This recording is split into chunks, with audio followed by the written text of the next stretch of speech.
നമ്മളൊരു ബ്രേവ് ആയിട്ടൊരു ഡിസിഷൻ എടുത്തതാണ് ആളുകളെ ഇനി ഓൺലൈനിൽ പഠിപ്പിക്കുന്നില്ല എന്നുള്ളത്.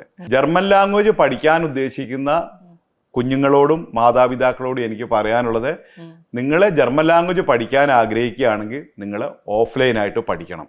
ഓൺലൈനായിട്ട് പഠിച്ച് നിങ്ങൾക്ക് ഒരു കാരണവശാലും പാസ്സാവാൻ വേണ്ടി സാധിക്കില്ല. അപ്പൊ ജർമ്മൻ ലാംഗ്വേജ് അത്രയ്ക്ക് ടഫാണോ? മലയാളികൾക്ക് ജർമ്മൻ ലാംഗ്വേജ് പഠിക്കാൻ മറ്റേതൊരു ഭാഷ പഠിക്കുന്നതിനേക്കാൾ എളുപ്പമാണ്. കാരണം നമുക്ക് ഇംഗ്ലീഷ് അറിയാം. നമ്മുടെ +2 കഴിഞ്ഞൊരു വിദ്യാർത്ഥികൾക്കെല്ലാം ഇംഗ്ലീഷിന്റെ ബേസിക് ആയിട്ടുള്ള കാര്യങ്ങൾ അറിയാം.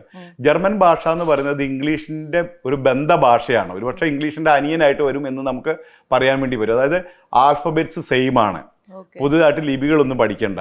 കുറേ വാക്കുകൾ സെയിം ആയിട്ട് പ്രൊനൗൺസ് ചെയ്യാം, കുറേ വാക്കുകളുടെ മീനിങ് സെയിം ആണ്, ഗ്രാമർ കുറേ സെയിം ആണ്.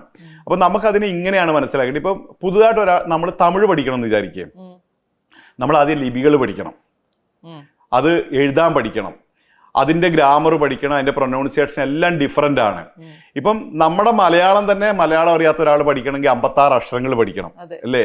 അത് ചില്ലക്ഷരമുണ്ട്, കൂട്ടക്ഷരമുണ്ട്, അതെല്ലാം എങ്ങനെ ഉപയോഗിക്കണമെന്ന് നമുക്ക് പഠിക്കണം. ക, ഗ, ങ, ഏത് കായ ഉപയോഗിക്കേണ്ടത് വരെ എങ്ങനെയൊക്കെയുള്ള കൺഫ്യൂഷൻ ഉണ്ട്. പക്ഷേ ജർമ്മൻ പഠിക്കാൻ ഇത്രത്തോളം ബുദ്ധിമുട്ടില്ല മലയാളികളെ സംബന്ധിച്ചിടത്തോളം. അപ്പം അത് വളരെ എളുപ്പമാണ്.